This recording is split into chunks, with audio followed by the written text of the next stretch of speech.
unashamedly be who you are, you know, like fold to no one, give no one anything more than you haven't got, because that'll fuck it up. The hard part is working out what you are, and when you know that, like, I'm obviously not in the best state, like, but I know what I am, and I know I can survive, and I can write great music. You have to find the thing that no one else can do like you can do. It's all about you, your story. Even if people don't give a shit, it has to be about what you can do and how you're different from everyone else, and that will seriously change your life, you know, I believe, you know. Okay, welcome to the Stage Left podcast, lifting the veil on the music industry by telling the stories of those with a unique vantage point. This podcast exists to provide free educational content for young musicians entering an increasingly complex industry by telling the stories of some of the unsung heroes behind the success. So go to thestageLeftpodcast.com for all episodes featuring Steve Cropper, Stuart Lee, Tony Visconti, as well as members of Radiohead, Supergrass, Jungle, Queen, Earth, Wind & Fire, Guns N' Roses, Oasis, Madness, The 1975 and Kraftwerk, who discuss their writing, recording and performing processes, as well as reflective interviews with musicians and producers who've worked in the studio and on stage with the Beatles, Beyonce, Elvis Presley and David Bowie. Described by Ian Brody as one of the most unique guitarists he's ever seen, today we're joined by one of the greatest songsmiths of his generation, Bill Ryder-Jones, who, after being a founding member of the Coral, has released 4 beautiful and critically acclaimed solo albums, as well as producing the likes of Hooten Tennis Club and, of course, recording and being stage left to Arctic Monkeys for their AM record. With that in mind, we'll be discussing Bill's songwriting process and learning what advice Bill would give to young musicians as to what support they could best offer to a fellow bandmate who's going through a personally challenging time. So it's a pleasure to say that our guest today on the Stage Left podcast is none other than Bill Ryder-Jones. Thanks for joining us today, Bill. How's it going? Thanks very much for that. That was a very warm intro. You put my name in with a lot of big hitters there. I feel like, are you scraping the bottom of the barrel? Is that what have you? Did you know the excitement around this episode when I announced this episode is coming out? There's a lot of people who've got a lot of time for you, man. It's, you know, I'm really, really looking forward to exploring some of your stuff. Actually, a recent Instagram post that you did, you said that you were doing a song that had Terminator 2 vibes. Now, my top 3 films of all time. Number 1 is a film called Old Boy, which is a Korean film. Number 2 is Life is Beautiful, which is an Italian film. And number 3, Terminator 2 Judgment Day. So, Bill Ryder-Jones, what does Terminator 2 mean to you? Oh no, it wasn't. It was it was a bit of a shot at myself. So one of my best friends lives below me, and they had a kid. And when my mates have kids, if I've got the time, I write a lullaby for the kid, and then I score it and frame it and give them a CD, to play to the kid. And that song we call Music for Luna. So that's Luna downstairs. It just so happened that I was on my laptop. I don't have all my best samples, so the synths were a little bit Terminator sounding rather than the kind of lush, expensive samples that I use when I'm getting paid, I guess, So that was the Terminator connection. The film itself, I mean, other than the fact that John Connor was like kind of the idol of my generation, like that, he inhibited a lot of that apathy and that, that we all kind of, those of us who didn't have a truly brilliant band to grow up with, he was that, I guess. So that's my relationship with Terminator. It's a good film, but it's a bit silly, isn't it? Well, it's your third favourite film, but my third favourite film. It's devastating to hear you say that. Films are silly, aren't they? They're just it's like 2 hours of just fucking nonsense with some decent music and the problem with films is unless it's made by one person or 2 people who are in charge completely, you can watch most films and it's like listening to as much as I love Beyonce, it's like listening to a Beyonce record where you're like, well, she's incredible, but there were 8 people involved. Yeah. Getting their hands in, and that for me is not. Well, it's new art, but it's not a personal, the personal connection that I particularly want. I want writer to talk to me without having a team, But So when you've written film scores, right, for a number of films, and have you ever written a piece of music that has reinterpreted a scene in a way that a director didn't want you to do it in that particular way? No, I just mean like people say I write films. I've done like 2. It was when 2008 when I signed to Domino. The whole thing was like, yeah, I'm done with like In the Morning and like guitar things, and I wanted to, you know, I was a child of 32 and wanted to be a film composer because you get to say it, sit at home and do nothing, you know, and just. But no, I don't do them. I wish my career in that sense had taken off, but I just didn't get the work, so I started making records, you know. And they're very good. Can you remember the name of the very first song you ever wrote? And what were you trying to convey in that very first song? Well, I'm not going to tell you the first song because we're not doing that. But the first good song I ever wrote was called "The Devil Looks Over Lincoln." And it was about Parker's Piece in Cambridge. Don't know if you know. I lived in Cambridge. I was engaged very young, and I lived in Cambridge when I left the band the first time. And I used to score weed in Parker's Piece, and there was a lot of heroin addicts. And it was like, yeah, it's a beautiful place, but it's quite dark. And that was the first good song I've ever written. I don't think there's a version of it. A lot of my early songs, a lot of my early demos, made it onto YouTube. Some lovely person put them up, but I don't think that's there. But I mean, it's essentially just like a real Nick Drake kind of rip off. You know, it's not something I'd revisit or challenge with having any scope. You know. Interesting. I mean, we're going to dip into like your creative process later on, if you're happy to share. I know something you did recently though was for a Michael Price song, "In Spite of the Weather." That was reimagined by you. Tell us about that process. Were you kind of given the remit to be as creative as you like on that, or did Michael give you a very kind of specific thing that he wanted you to contribute? No, like I'm a huge fan of Michael Price's writing, like. And then they got in touch and said, "Do you want to reimagine this song?" And they had some quite big hitters on that project. Jan Tiersen was involved, and he took the best song, and I were left with something that was beautiful, but I didn't think was Michael's best work. So I took maybe 2 or 3 bars of this little piano thing and thought, oh, well, I'm not talented enough to like. I had to just take a couple of notes, couple of chords, and then just go, well, I'm Bill, and I'll do Bill. And it's one of my favourite songs I've ever written. It's absolutely. I'm talking to them now because I want it on my record, but I think it's a legal issue with the fact that I wrote a whole song based on 4 notes. And for some reason, it's not okay for me to have that thing that I wrote. But I love that song. I thought that was beautiful. It's one of the songs that like.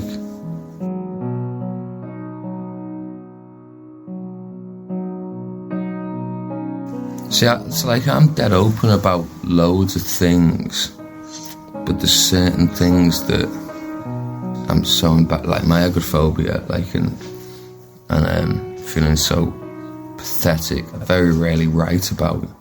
I'll romanticize the bad shit. But with that song, I thought I did a really good job about someone of my age who's like, I mean, I just got a text this morning off in my best mate's group chat. Another one of them's just had a kid. And, you know, you kind of at 38 looking at your life going, oh, I don't have kids, I don't have a partner. And it kind of fucked me up. And then, but that song, I think, it's a nice way of saying I'm just like another lonely person who wants someone who's going to be there. And yeah, I really, really love that piece of music. I'm really proud of that, you know. I listen to it quite a lot, actually. I was listening to it non-stop yesterday. The second half of it, particularly like the outro towards the end, is just such a compelling piece of music. And thank you for sharing that. We were born 2 weeks within each other. So you were born on the 10th of August, and I was born on the 25th of August. You're just 15 days older than me. How do you feel like we would have been one of the youngest people in our year at school. How do you think that shaped you in any way? If you've been born kind of 9 months older, do you think like it would have shaped you in any different way, being the youngest kind of, often they say like the latest kind of developing their thinking, et cetera, in a year? Did that factor into any of your thinking? Because you must have been one of the youngest people in your year at school. I was one of the youngest, but I mean, I didn't become who I am until several years after I left school.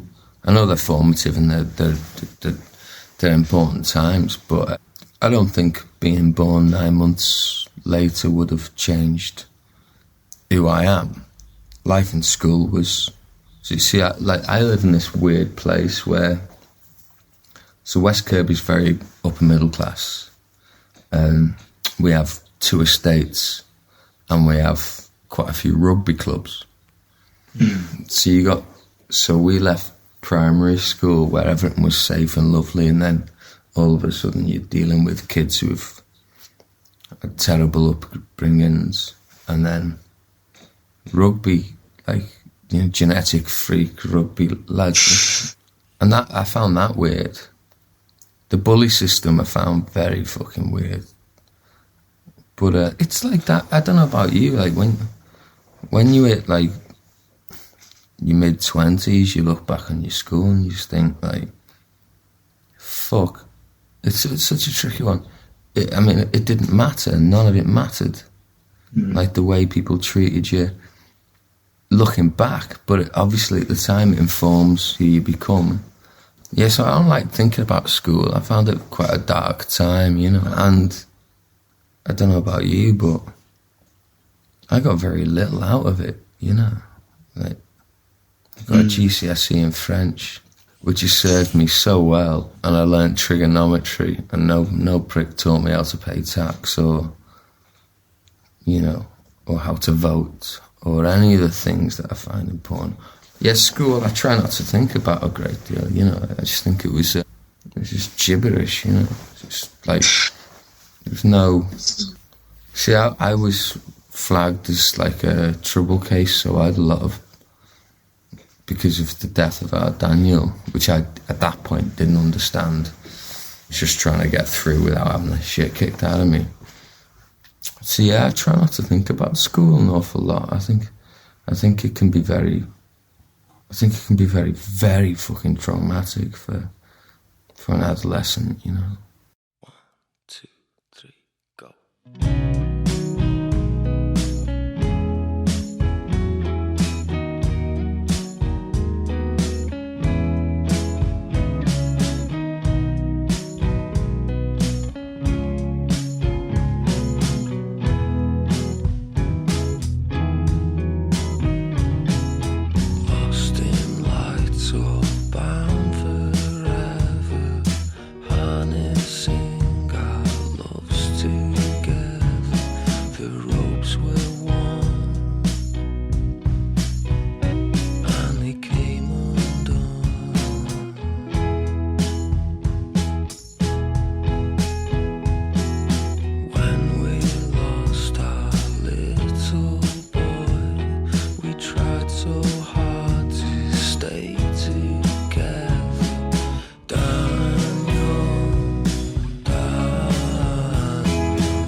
I totally agree, and I think that, you know, you're touching upon an area there. I mean, obviously you touched upon Daniel there as well.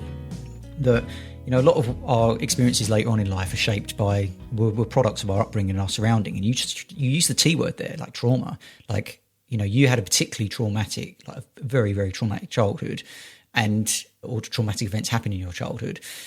And, you know, I wonder what there is, you know, how much, how much that now shapes who we are as individuals. And I think there'll probably be a lot of people listening to this. There's this idea that everyone actually has some kind of trauma, but how much of us actually process it? And there's a song lyric that you have in one of your songs, which says, "I keep you boxed in my unwanted memories. I keep you boxed in my unwanted memories." Is there something in that lyric about how us as humans process tragedy, or indeed we don't process it? I mean, I love speaking to people like you, because songwriters pretend they don't want to like explain their lyrics, and then when someone pulls one out, the desire to be like, "Oh, this is who I am, this is what I mean." Yeah, that I'm dead proud of that song in particular. I think they're probably my best words.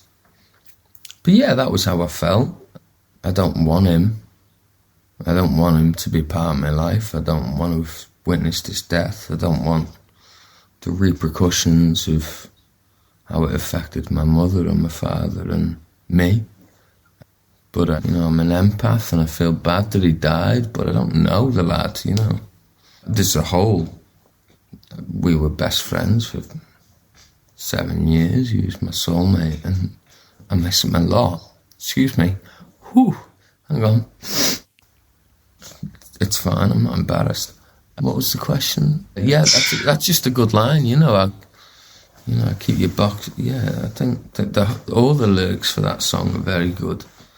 Yeah, it's one of the ones I'm most proud of, I just wish I'd written a better chorus. I thought Daniel belongs to the ocean. I tried for weeks. This is how songwriting is. Like, the verses of that song happened in a minute, Like the first line, "All at sea all bound together, harnessing our ropes together, harnessing our loves together, the ropes were worn, they came undone." I think you'd have that in Ted Hughes, or John Donne, you'd think that's fucking good. But then the craft of it, you kind of berate yourself for being a bit too on the nose at some point, But he was a special kid. I wish I got to know him. Thank you for sharing. And you also said that in Wild Swans, you said there's an interesting few lines in Wild Swans which says, "When everything went wicked, I only wanted to be saved. There's this place I go, but you won't ever know. I find myself returning to there." Where is that place? And is it literal? Is it metaphorical? Where is your sanctuary that you go to when you feel you need to be saved? In particular, specifically that song was about an affair I had with quite an old woman, and I was with her because she was maternal, and it only lasted a couple of days. And then I realised that I was there because I wanted a mother. And where do I go to? Well, the song's about depression, and not just depression, but salvation, and also neuroses, like the male need to be adored.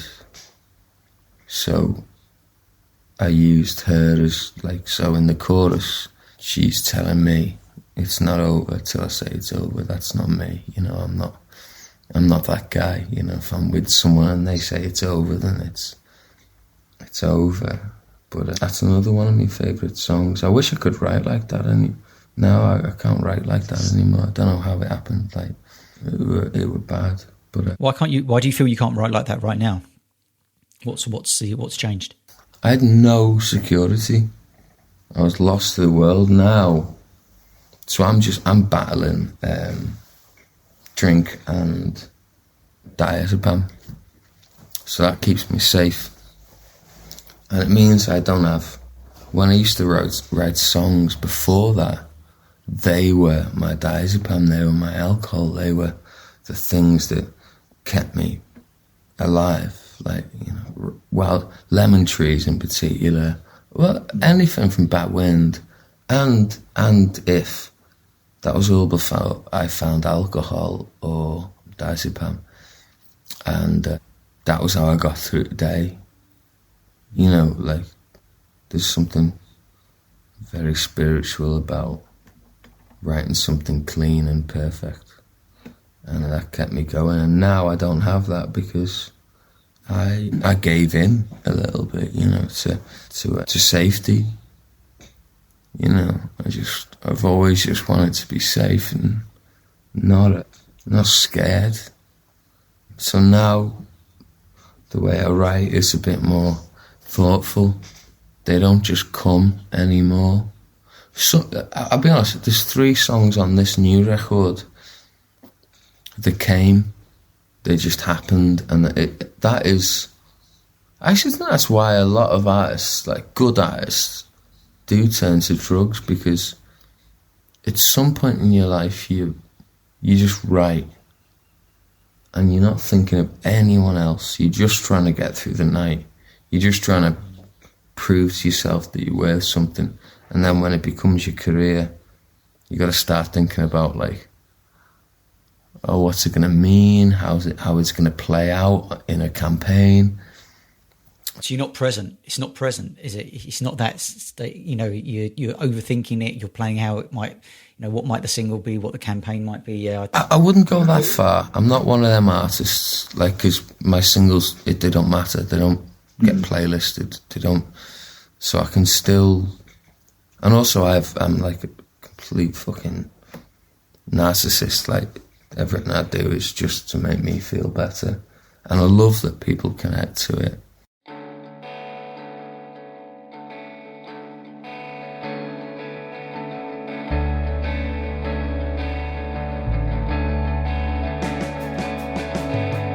This is Gem Archer, and you're listening to the Stage Left podcast.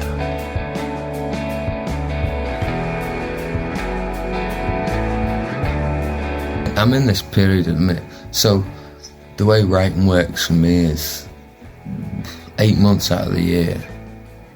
It's a nightmare, because it's not coming.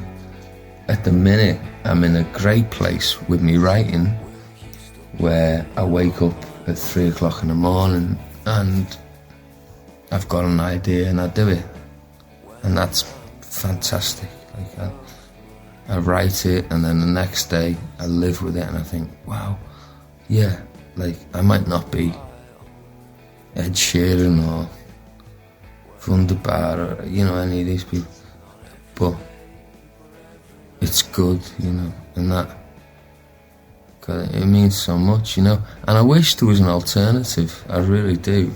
I hate that, like, romantic writer fucking Ian Curtis bullshit thing, but there's a truth to it. You just, like, it saves you, it keeps you fucking going, you know.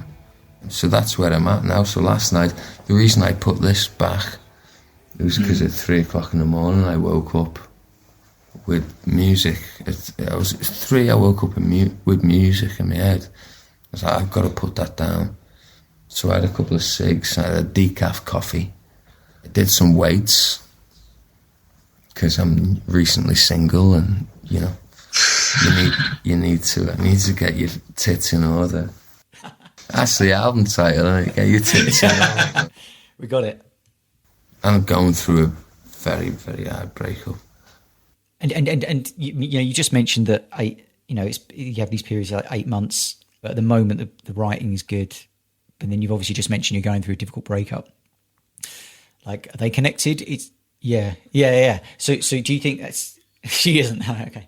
So do you think are they linked? So is it a case that, you know, maybe this is providing some fuel for the writing, that the fact that you've obviously gone through a bit of emotional time, or is that completely separate? No, it's absolutely true, and it's like a dichotomy of everything I've said.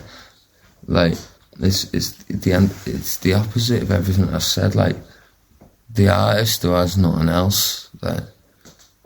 But for me, if honestly, if my writing wasn't good right now, I'd just be in the boozer. Like, you know, that's not to say I've given up. I'm working. Like, you will have seen that Instagram post. 2 days ago, I walked around a lake that I haven't walked around for 15 years, without drugs and without drink. And so I'm working, you know, I want a better life. I don't just want to be someone who, I think songwriting's like a drug, yeah? Like, the high you get from writing something pure and clean will carry you through. You don't need to eat, you don't need to do anything if you've got that one verse. Like, I've just written something today, well, last night, that's just wonderful. And as a result, that'll do me. Like, that'll do me for weeks, actually. I'll be sniffing that fart for a long time. Do you know what I mean?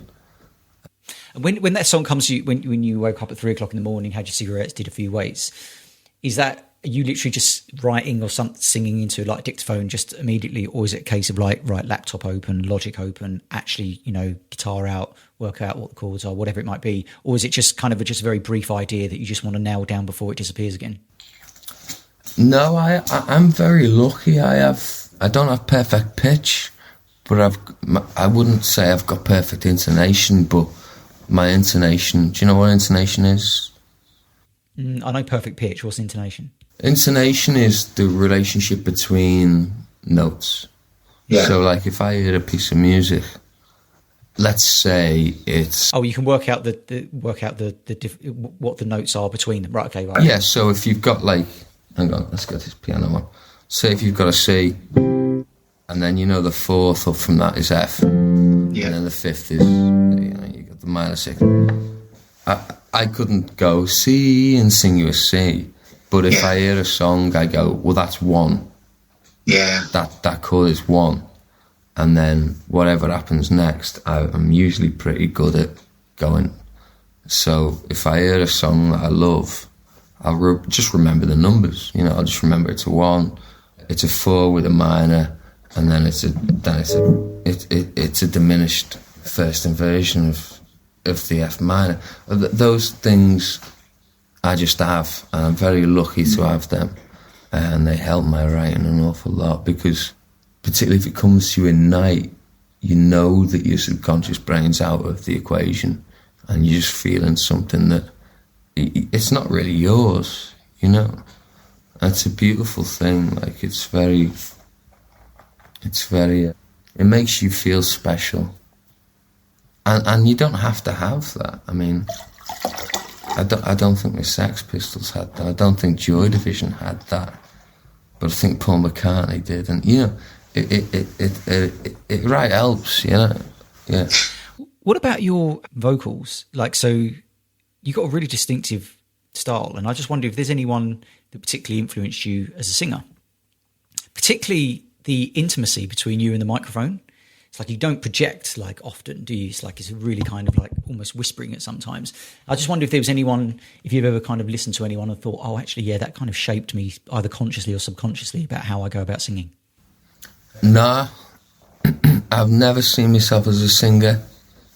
I was reticent to do it. This is what I can do. Like, I can speak in tune. Do you know what I mean? Like, that's how I think about it. Like, I can speak in tune, but the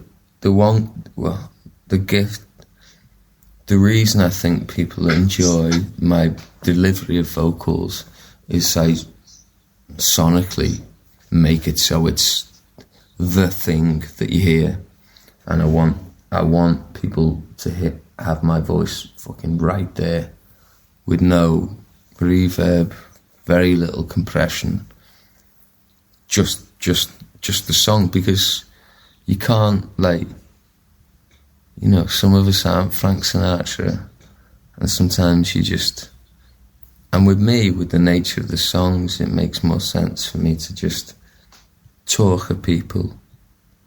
So no, I wouldn't, I mean, God, I'd love to sing like Eros Childs, or Griffiths, or Mark Kozelek, or, but I think the thing, again, we talked about advice, the main thing, I think, is acknowledging your limitations and making them your strong point, So if I, if my first record, if I'd have tried nice one, if I'd have tried to Frank Sinatra that, it would have it would have just completely like negated the whole point of the record, you know. So yeah, when I sing, singing's a weird thing. Like, I will get into writing actually, because I think this is an interesting thing.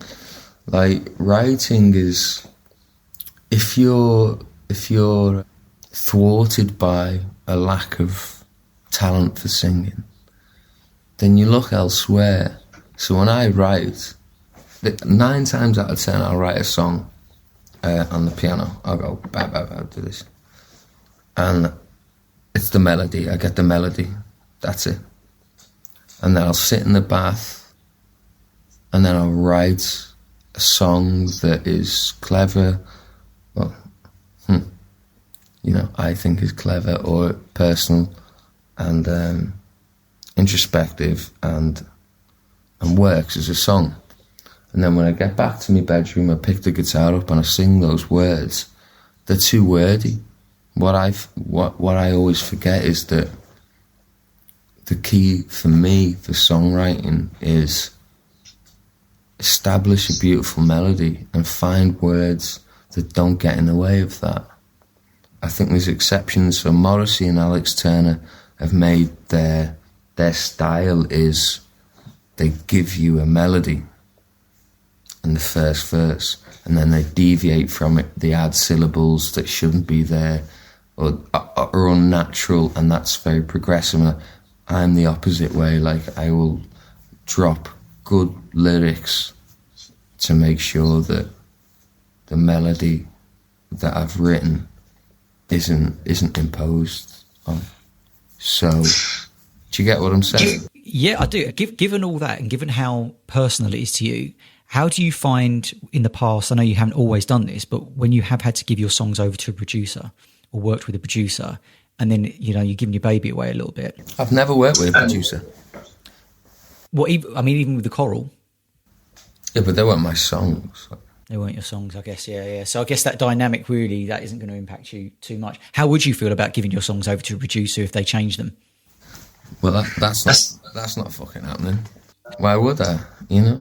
Yeah. Why would I? Yeah. It's not like, you know, if someone gave me 200 grand and went go in the studio with this big shot, yeah, I'd take 200 grand and make a shit record, because 200 grand's life changing to me.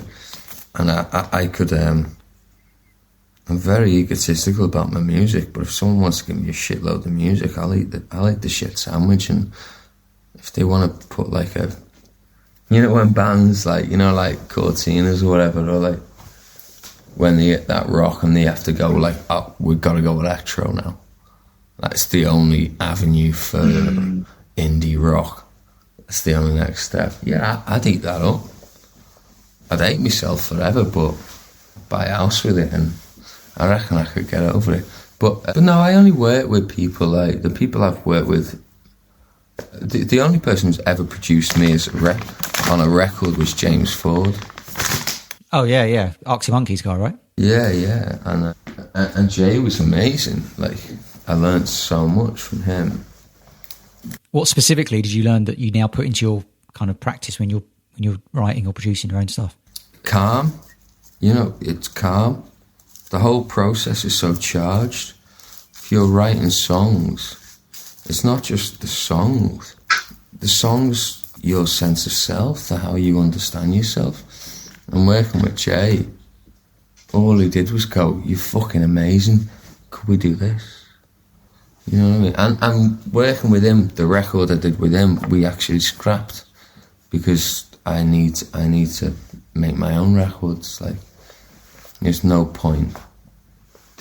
point in anyone else being involved in what I do.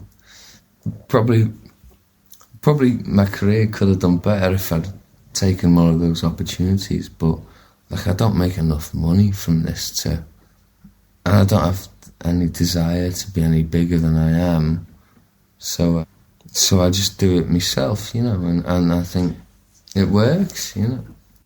Do you think there's a risk though that you if you're surrounded, because I know once you said like a lot of the bands you played with live are kind of your mates and stuff, that you end up just being surrounded by yes men or yes people, and like, who's your critical friend? Who's the person who can go, do you know what, Bill, that could do with a tweak or anything like that? Or is that just you trust your own judgment, which would be completely legitimate because your stuff's perfect and beautiful as it is? But just out of interest, like, have you got that kind of critical friend or that someone who can give you feedback? Or I have a few people that I run things past, and if they give me the wrong answer, then I won't speak to them. So there's 3 people I can think of, well, 4 people I can think of. Liam Power, who's in By the Sea, who's my guitarist. Me, we're soulmates, brothers, you know. He says everything I do could be massive. That's his thing. This could be massive. So I have to be careful of him. I go to Carl Roberts, who's a doctor. He's incredibly talented, like his songwriting. One of my favourite songs, a Ginter's song called Now I Know, I think is still one of the most perfect songs I've ever heard. I run stuff by him. This whole album, my ex-girlfriend Larissa was she really dictated where it went. Like, I'd show her stuff, she'd go, nah. And I trusted her enough to go, okay, fuck that. And if I did something she liked, then we'd carry it through. And then there's my manager, Ellie Giles, who about 2 years ago learned that constructive criticism is something that this only child is not particularly interested in. So those 4 people know to just tell me I'm great. And that's sometimes all we need to hear.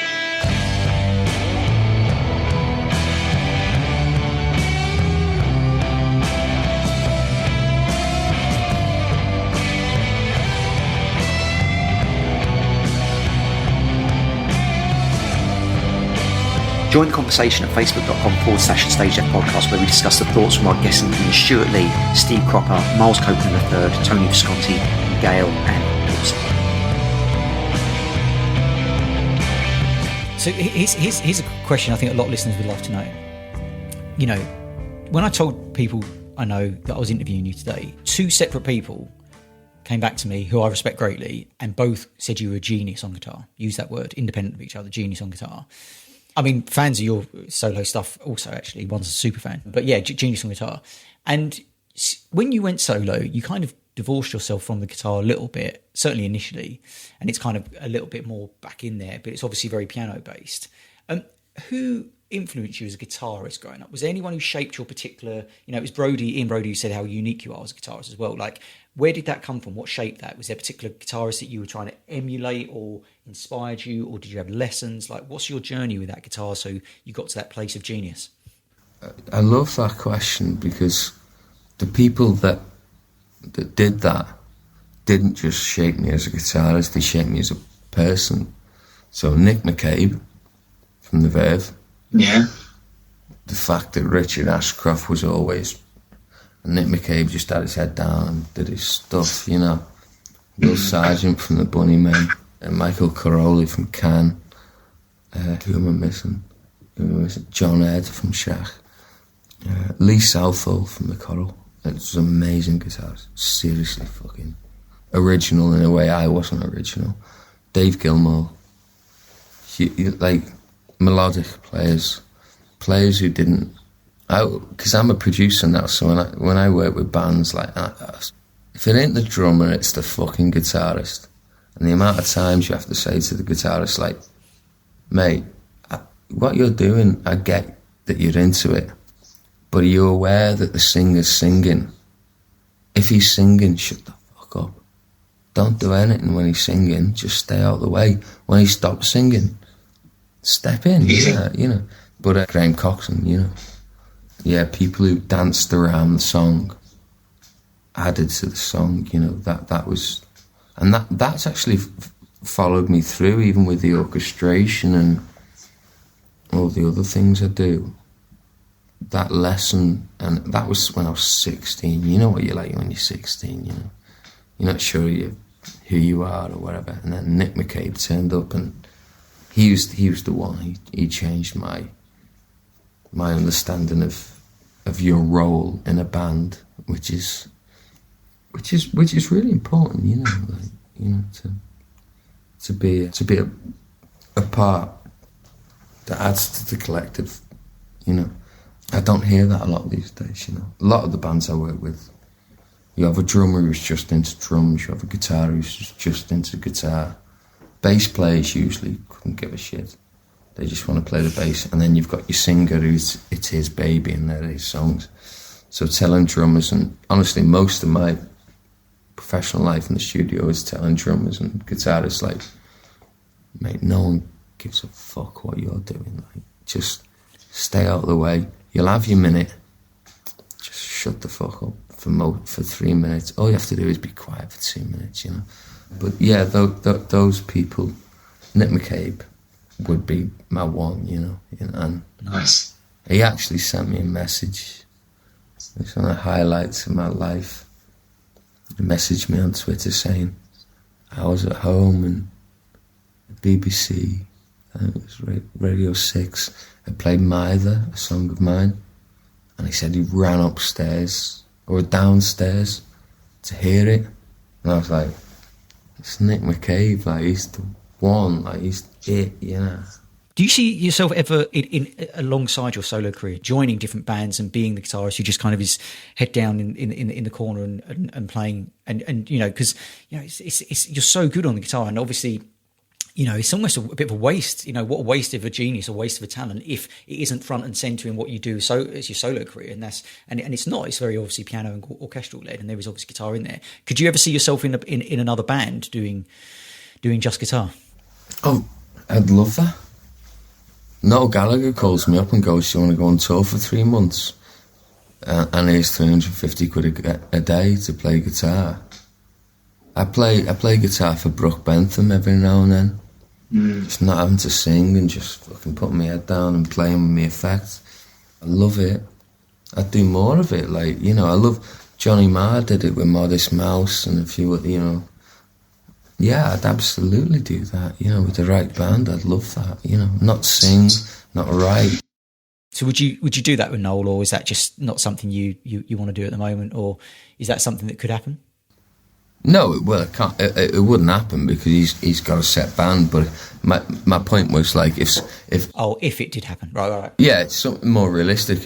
Like, I was with Griff Rhys not long ago, and we did a gig in London. And I was like, "Oh, what are you doing after this?" And he was like, "We're going to Dublin. Do you want to?" Griff's very like that.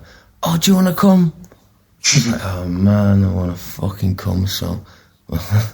I want to come and play so much. Like, I'd love to do that. Yeah, absolutely. If someone like that asked me to join the band, and I could, like, financially do it, no bother. I don't have any ego about that. Like, in fact, it's something that I'm proud. One thing that you got from the choral, there's a thing that choral are, like, unsung with, is Jay used to come in with a song, and it was just understood that you had to learn it now, you know? You just had to get it. You had to get it in half an hour.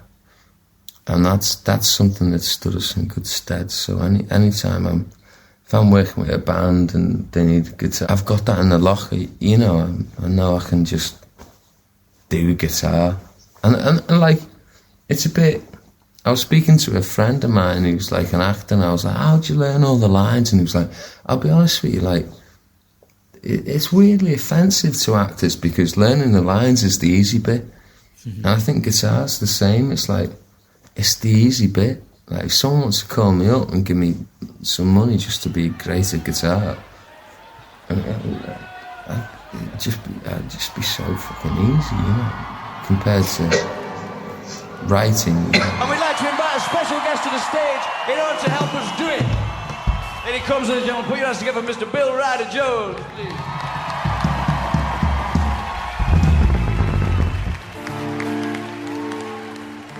This one's called Fireside, check it out.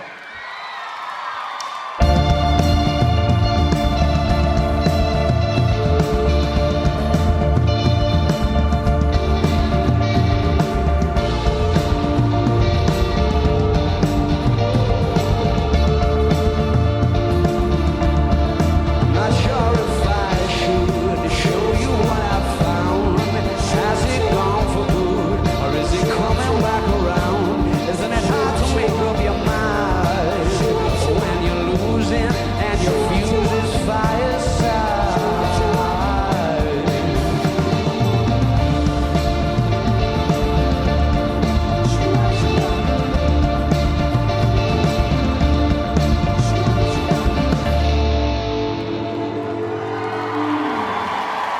Thank you. Mr. Bill Ryder-Jones on the electric guitar there, folks. Obviously, you toured with the Arctic Monkeys, and you played live on Fireside and maybe a number of others as well.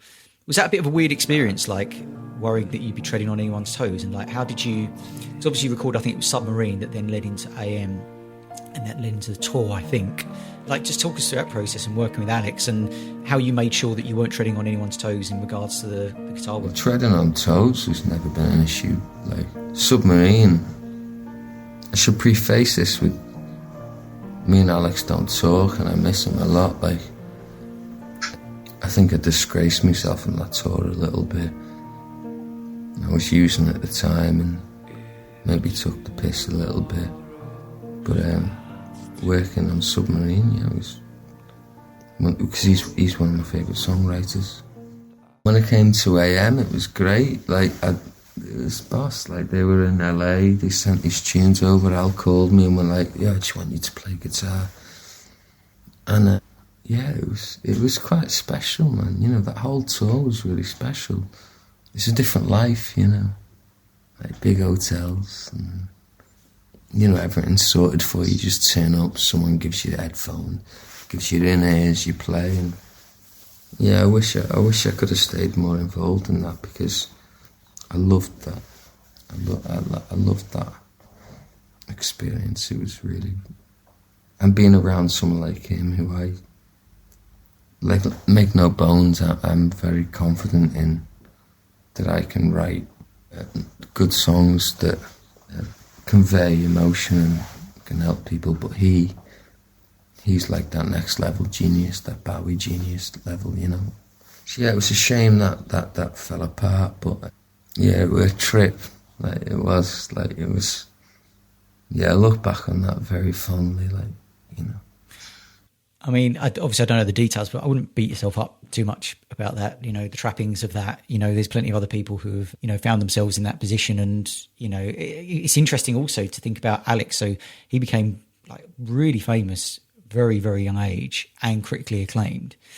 How did he strike you in how he handled that? And like, what does he do well to make sense of that? Because if that's the only world you've seen, it's hard to kind of, I'd imagine, to stay kind of really rooted in reality. But I honestly couldn't talk on it too much.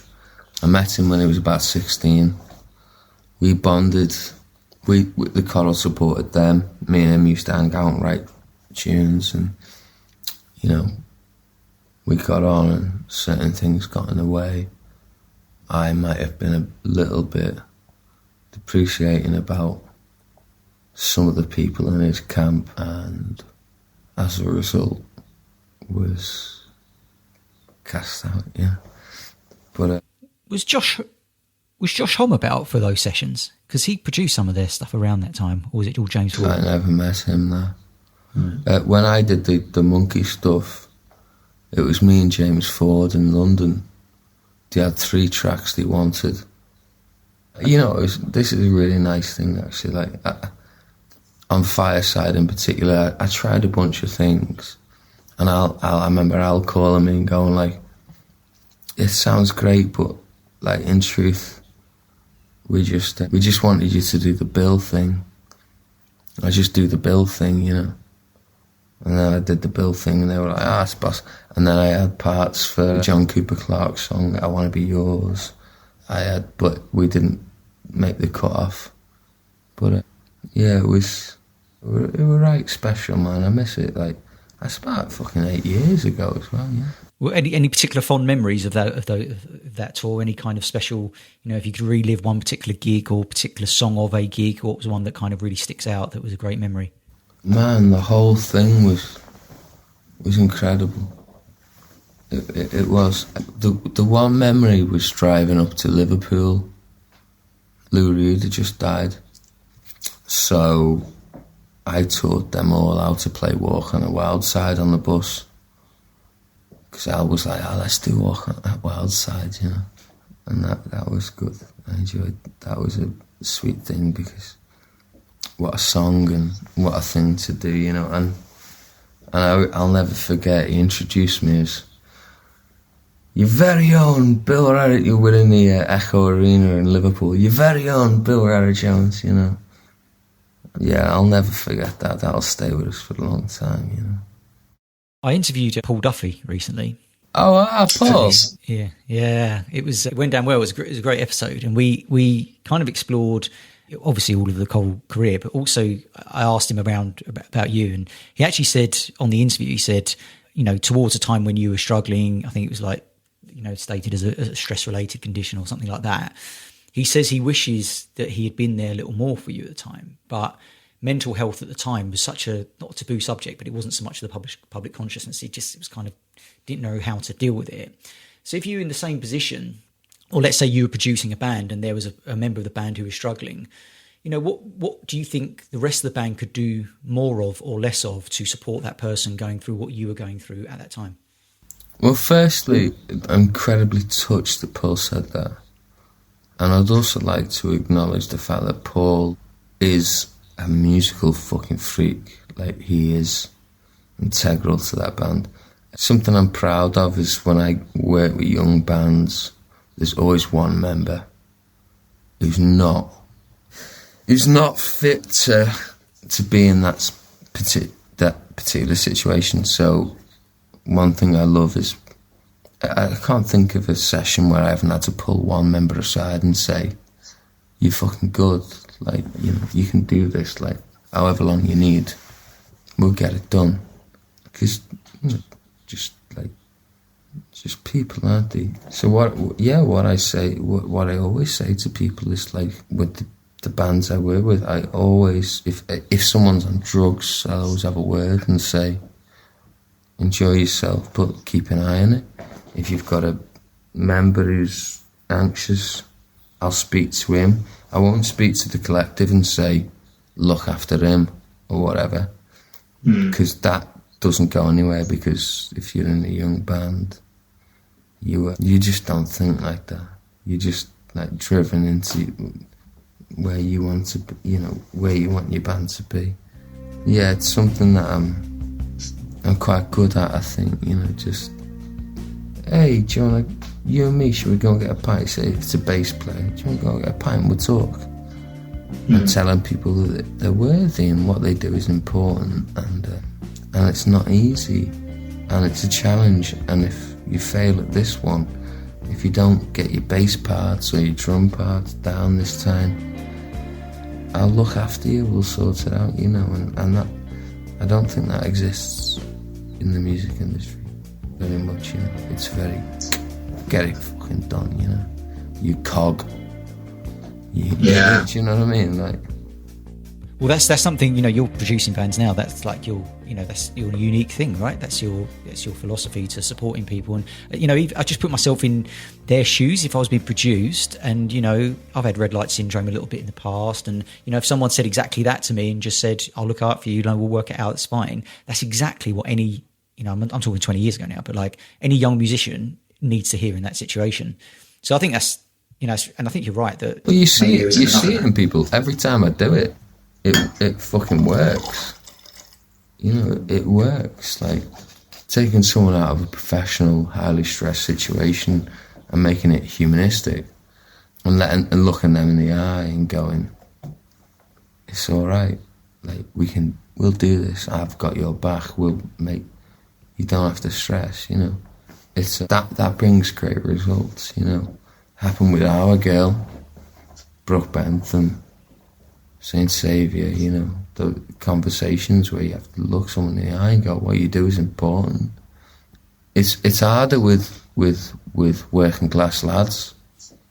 They don't want to hear that. That's a strange thing. But with women, generally, it goes down well. But with working class lads, or northern lads in particular, they struggle with it. But they need that safe space to be vulnerable, right? So that you taking them to the pub and say, right, let's go and get a pint, and just the two of us, they need that safe space to go, yeah, actually, I'm not feeling 100% about that. And you've created that safe space for them to do that, but it's unlikely they're going to do that in front of three other mates, right?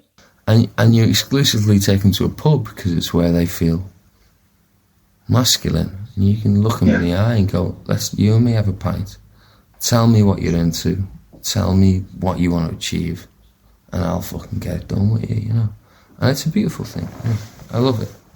When it was kind of decided that you were no longer going to be part of the choral, what was kind of the first overriding relief that comes to mind when that was actually finalised and agreed? You made a lot of assumptions there, love. So I left twice.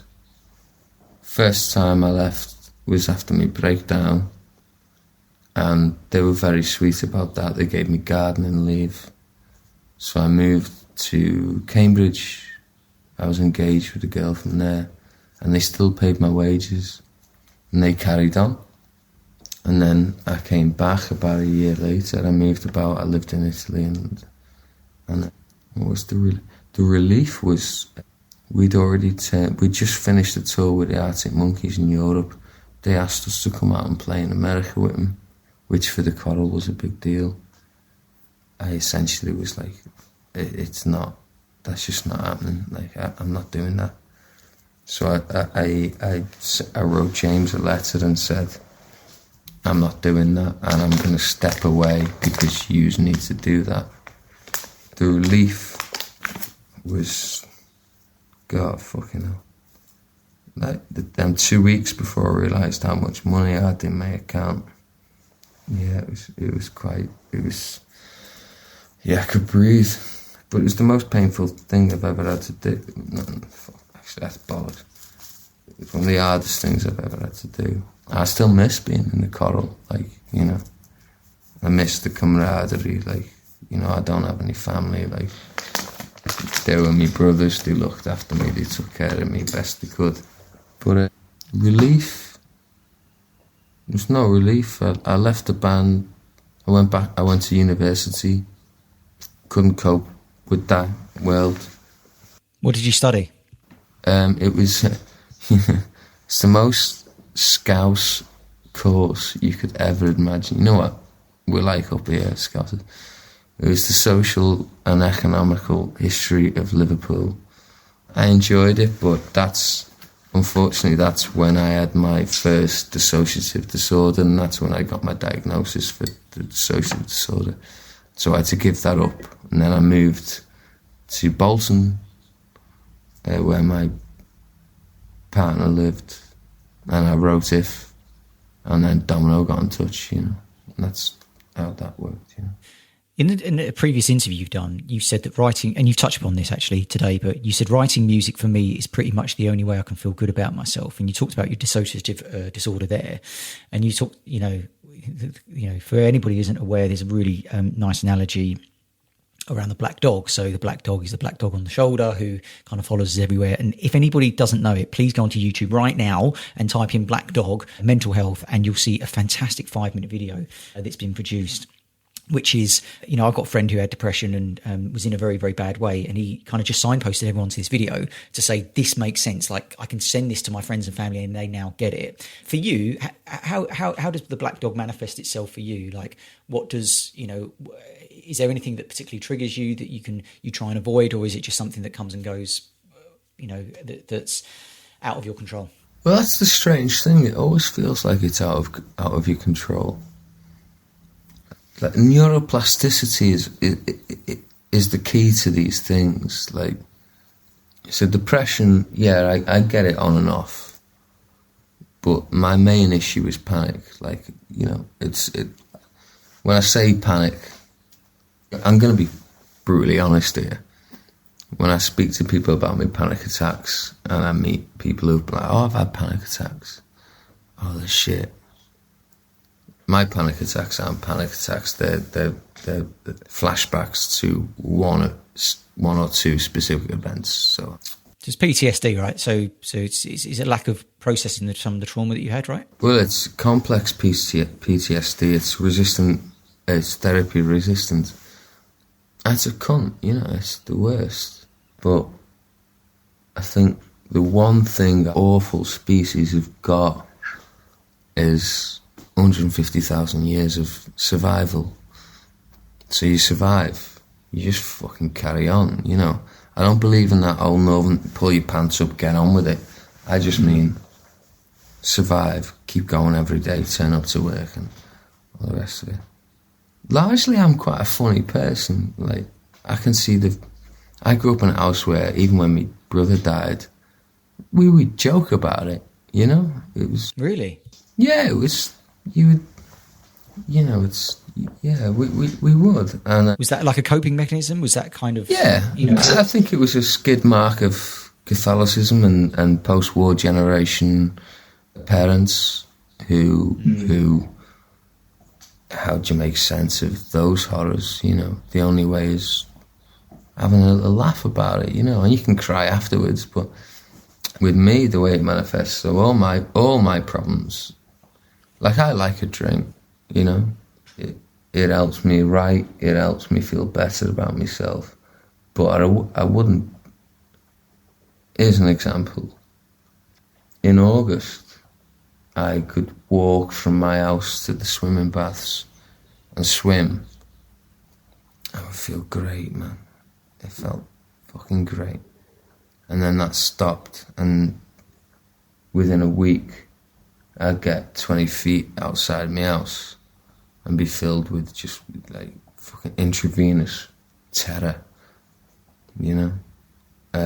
That's how it manifests, and that's why I drink, and that's why I've lost some wonderful people through my coping mechanisms, you know, the way I respond to that. And after, when did I have me breakdown? 21, I'm 38, so 17 odd years. That's not an easy thing to like come to terms with, you know, like, because I don't ask for any of it, you know, like most people. But how it manifests itself is a pure terror, you know, like. Yeah, I'm not sure I can talk about it a great deal, to be honest with you, mate. No, that's cool, and thank you for sharing. And you know, I said to, you know, for listeners' benefit, I said to Bill before we start recording this, so some of the listeners will know there's an organisation called Mental Health First Aid England. I'm an instructor, and I support a lot of people through this. And I'm kind of a little bit perplexed that you've been told that, you know, the type of, you know, PTSD that you've had is like beyond any treatment whatsoever. Like maybe some of the treatments you've tried, and I won't go into like the details of it, but don't like just shut off the hope that there is a way of kind of processing that, because there's so much research around, you know, for listeners' benefit, you know, I had panic attacks in 2005, and that was PTSD related. I was living with my uncle, and he died in the room next to me, and I heard him die, and I didn't realise he was dying at the time, and I did nothing. So it was a really, really horrible thing that happened.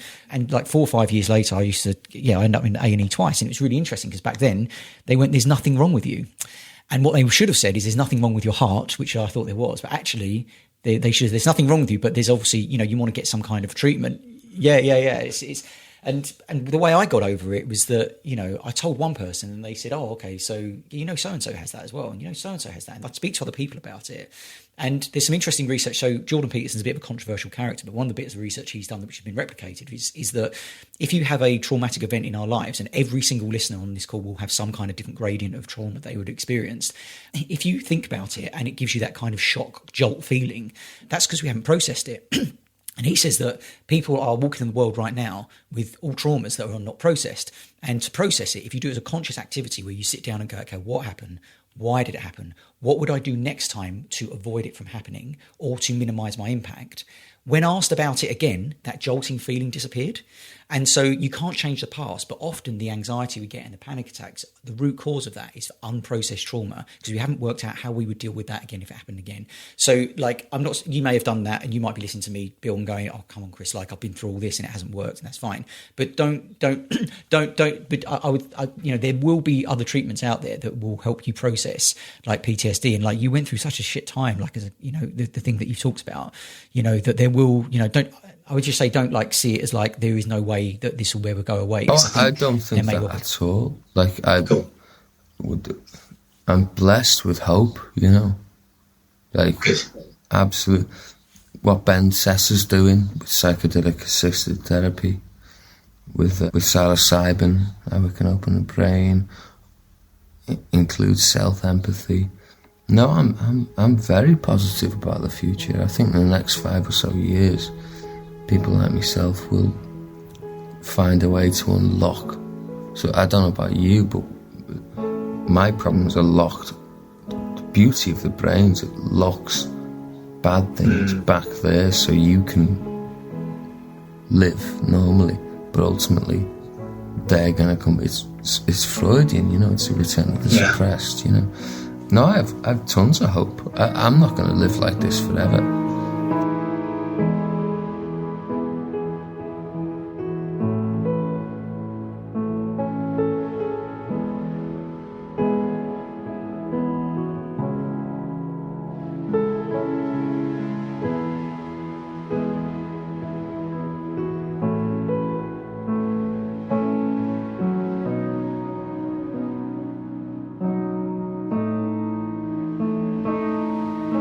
Follow us on Instagram at the Stage Left Podcast, where you'll see behind the scenes photos from our interviews with members of Oasis, Queen and Madness.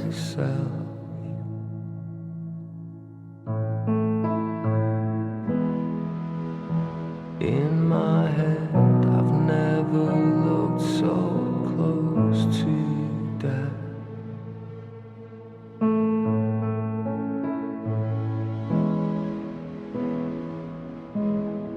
Well, I just don't know. I've done it. I've just lost one of the loves of my life because of my reaction to those things, and I'm not doing it. I'm not having that anymore. I want kids.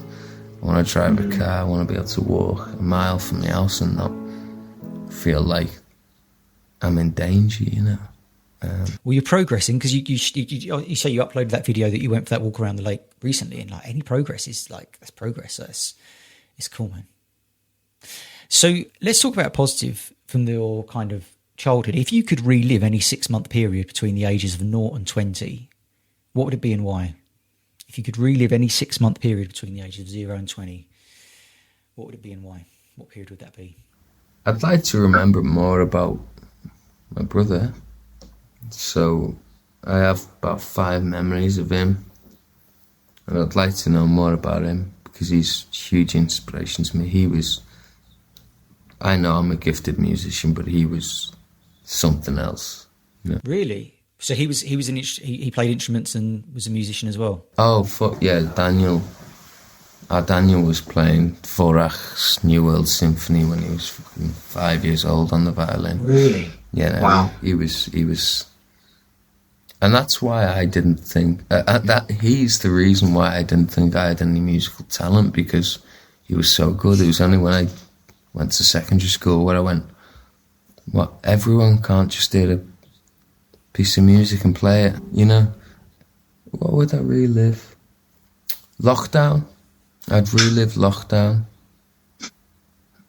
In that first lockdown, I had a very spiritual connection with the partner I was with at the time, and what I should have done was tackle my problems, but all we did was take drugs.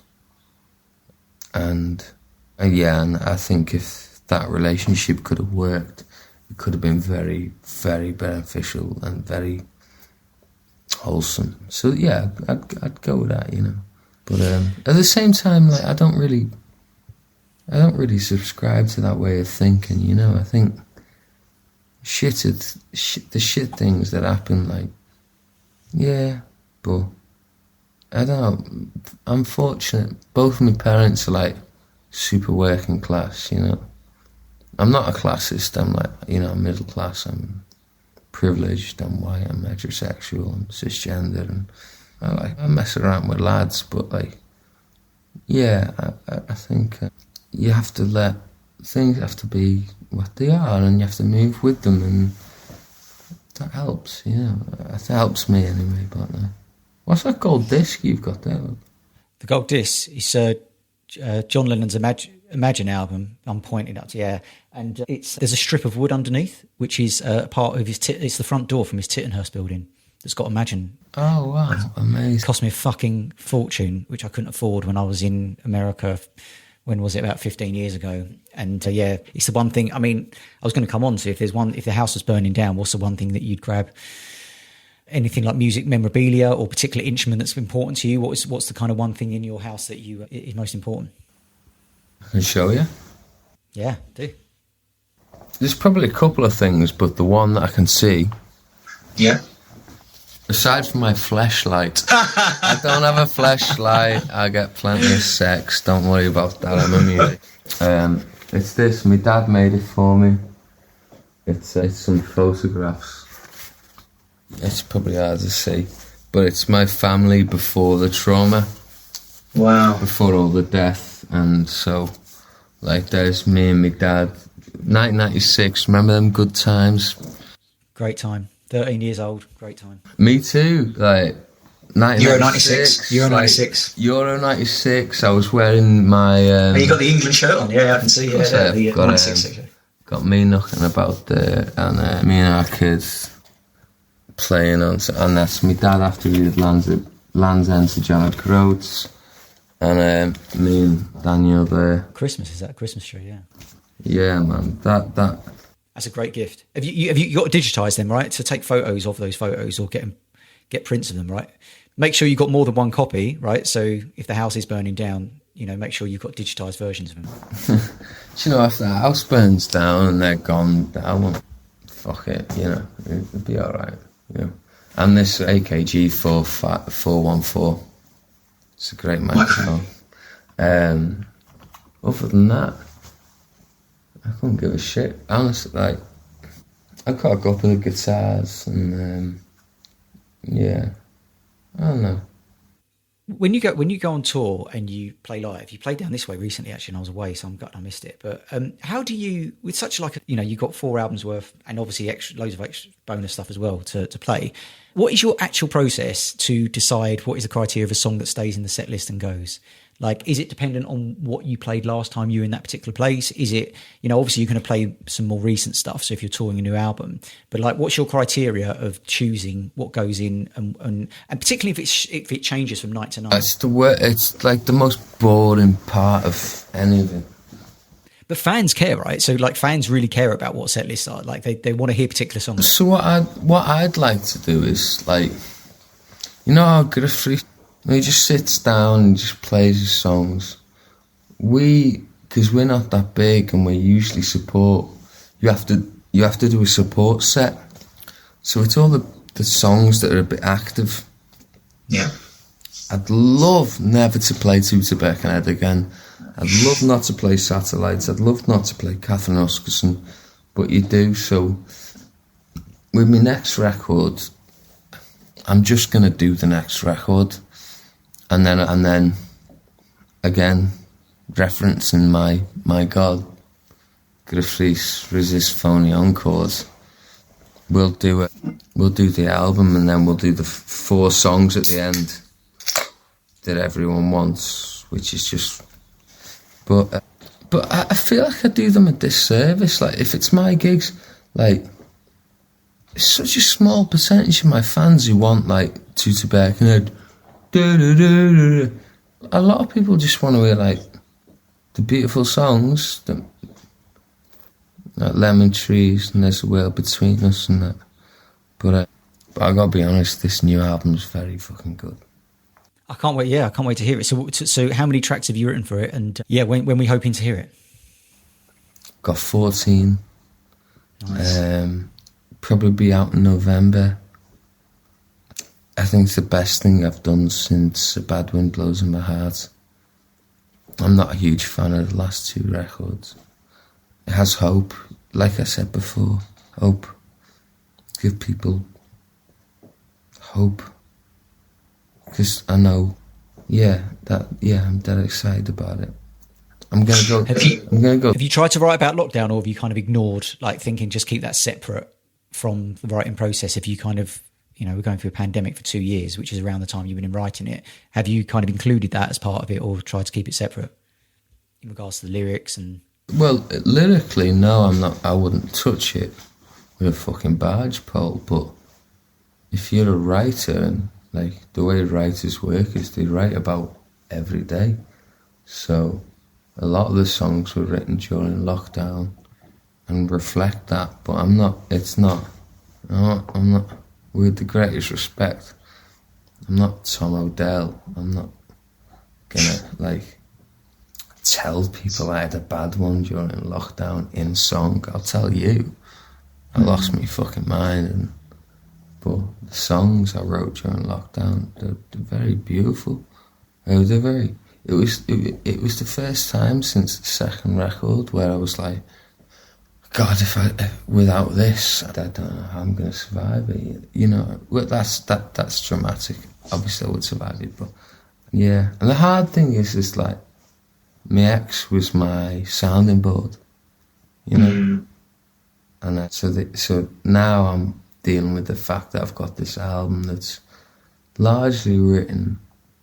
The image of, like, the first song on the record, the image of writing, and her sat behind me, enjoying me, and telling me what she liked and where I should go with it.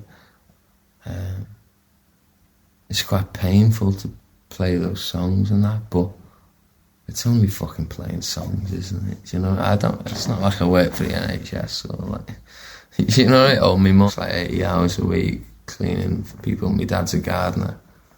It's not fucking hard work. It's just, yeah. But yeah, I just haven't settled on a title yet. You know?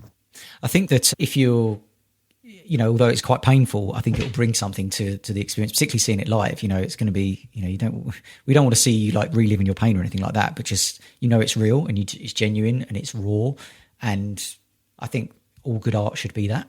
So rather than going through the motions, in regards to, say, if you were playing one of your songs that you're not so fond of, say within an encore, something like that, how do you kind of stay connected to that song? So like, what are you thinking during it? Is there anything that do you try and focus on a lyric in any way to kind of bring out that performance in you if there is a kind of particular emotion, or is there anything that you do to kind of get you through those four minutes or whatever? No, man. It's just about remembering the words. Just remember them words. The only song that gets us is Daniel. So yeah. I don't do that anymore. Or John. I don't do that anymore. Most of it is like trying not to have a panic attack. So just getting through them, you know what I mean? And got some audiences like that. I'm like a middle-aged divorcee who believes in crystals and energy, and sometimes you get to a gig and you play the first thing and you're all together. The audience is there, you're there, and they're just with you and they just love you and they love that you're doing it, and it's so special. A lot of the time that doesn't happen, but yeah, it's the whole thing, as I'm talking, you know, the whole thing seems so self. You know, I'm talking about myself like I'm Christopher Hitchens or Stephen Fry, or I'm just like most people, I'm just like a decent songwriter who has a knack for having a shit life or having some trauma and can convey it in a way that isn't so narrative that people can't, you know, you want people to hear what you're saying and relate, you know? Do you get me? Like, yeah. That's the job. That's like page one. That's the goal. And the amount of time, like, I get messages every day from people who are like, fuck me, it breaks me out, like, they fucking love me and they say so wonderful things and thank me for like doing shit, and there's a guilt because I don't do it for them, I don't do it for fucking anyone, you know, it's just me boxer shorts, like trying to make sense of my existence, you know. But the ripple effect is it might help people make sense of theirs. Well, people have to make sense of their own shit, but if music informs the way you understand your life, then it's done its job, you know. I've said this many times, like, I look at it like dominoes. You just have to be, there has to be a few dominoes before you, and they knock in, they knock you in a positive way, and then you knock the next thing. So 10 years ago when I signed to Domino, Lawrence Bell, who's been an absolute star to me, said to me, like, what you do isn't now. So when I was making If, and I was making Bad, it was like, this isn't now. But in 10 years, you'll affect people. And as a result, in the last couple of years, you know, you start to see it filter through. People like Arlo Parks and like are onto what you do, and it helps them, and they become big. And it's great. It's just beautiful. I love it so much. So Arlo Parks is a fan of yours. Is that right? Is that someone who's kind of cited you in the past as an influence on her? Yeah, she's been dead sweet about me. Nice. She don't reply to me texts anymore, but that's largely because I'm a fucking pain in the ass. But. Well, she's doing well. She's doing really well. I literally listened to her out, like, she's been nominated for like one of the albums of the year last year. I was literally listening to it yesterday. Yeah, she's unreal. She's unreal. Like, I'd give my favourite bollock to be as talented as she is. We'll begin to wrap up. The two last questions I want to ask you are, we're talking about advice to musicians and stuff like that. What's like a skill that you think every musician should have that's perhaps underrated? So what's like an underrated skill that you think would help a musician going into the music industry? Ringo. Be Ringo. Just be Ringo. Get on. Watch Ringo on Get Back. Yeah, totally. And that's it. Like, serve the song, have no ego, shut the fuck up, let the geniuses be geniuses and support them. And God, man, what you'd give for a Ringo, like, yeah, be Ringo would be my advice, you know. And I do this, we all try and write that song that's going to take our career to the next level. But that's not making you happy, like sitting at home with no payoff, write something that no one else could do, that is just you. That's where it comes from, you know. Just acknowledge the fact that, like, I mean, when I grew up, I wanted to be Ian Curtis, Kurt Cobain, Nick McCabe, but I'm not. Eros Childs, you're not, because you can't be.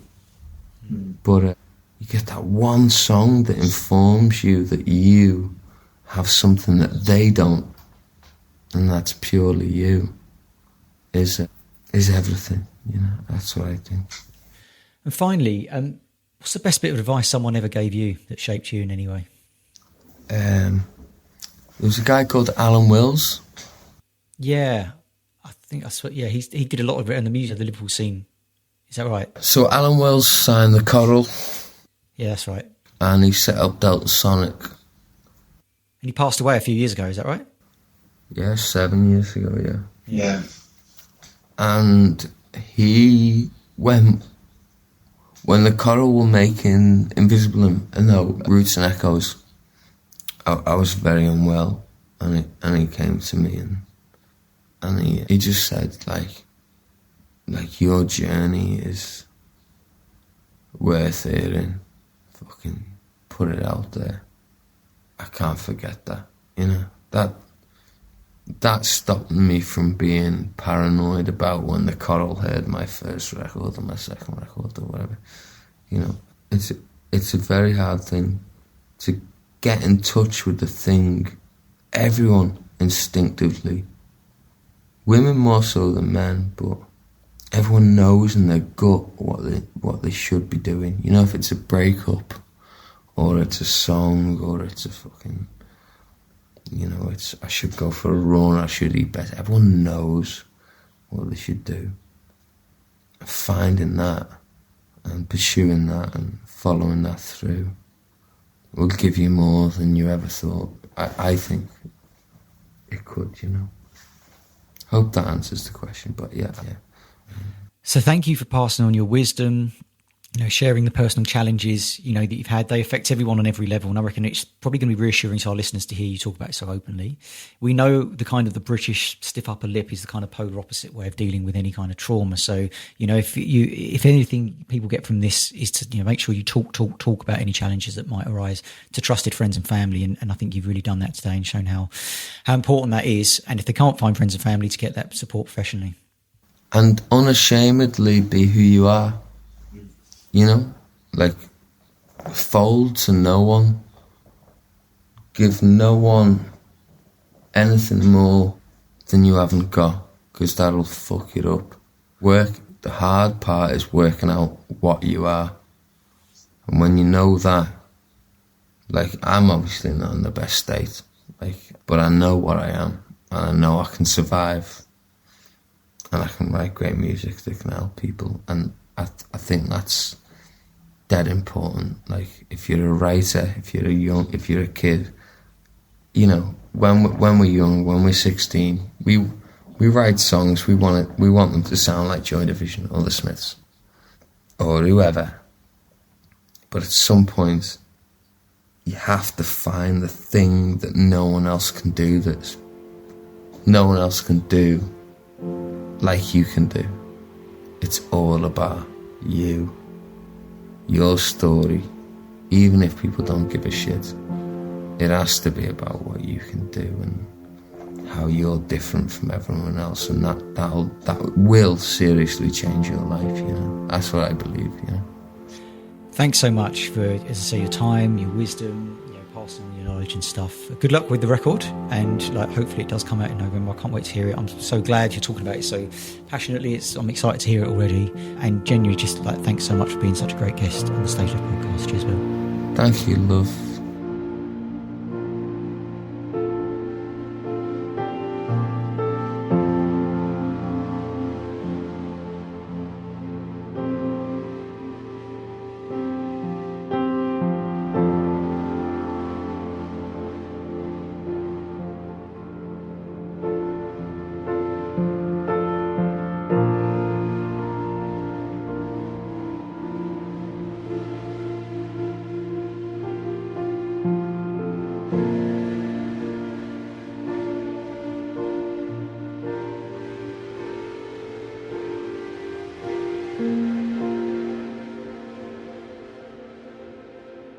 This episode was mixed and edited by Bastian Hughes, Bastianhues.